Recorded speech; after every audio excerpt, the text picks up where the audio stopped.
Hey there, Tim Werner here. Welcome back to training. This video exists because I caught myself using a word loosely on camera recently and it bothered me. The word was token. Developers throw around token, identifier, and symbol as if they're interchangeable. Again, my hand is prominently up copying to this myself. Those terms are not interchangeable. It reminds me of URI versus URL. They live at different layers of the language stack, and mixing them up makes tools and behavior harder to reason about. This isn't a compiler deep dive, this is a brief clarity exercise. By the end of this video, you'll know exactly what the word token is, when it's correct, when it isn't, and why that distinction actually matters in day-to-day work in VS Code particularly.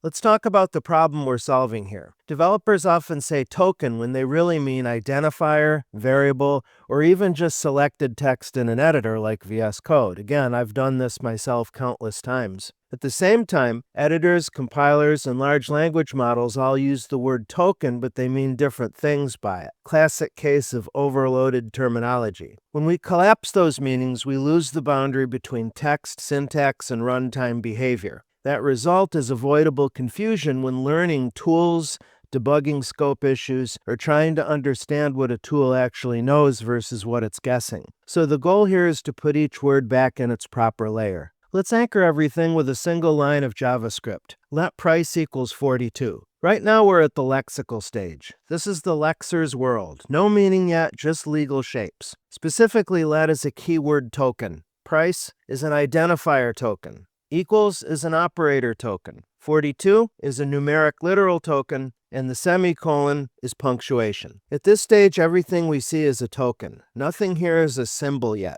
Right now at the lexical stage, we have tokens, and only after parsing and binding does something change. Let's zoom out and look at the full timeline. We start with source text, just characters in a file. Lexing turns that text into tokens. Still no meaning. Parsing gives a structure, usually a syntax tree. Binding is where identifiers become symbols, tied to scope and rules. And finally, at runtime, symbols resolve to values in memory. Now here's the key insight. I'd mentioned Visual Studio Code earlier. Editors like VS Code operate almost entirely on the left side of this pipeline. They work with text and sometimes syntax, but not runtime meaning. This is where in VS Code, if you've got your JavaScript language extensions and debuggers, you can go from source text all the way out to binding. And this is why in the VS Code interface, we can search for symbols, because at that point, those variables and other identifiers have been resolved, but they're not actually running yet, okay? So therefore, we've got compilers and runtimes that live on the right.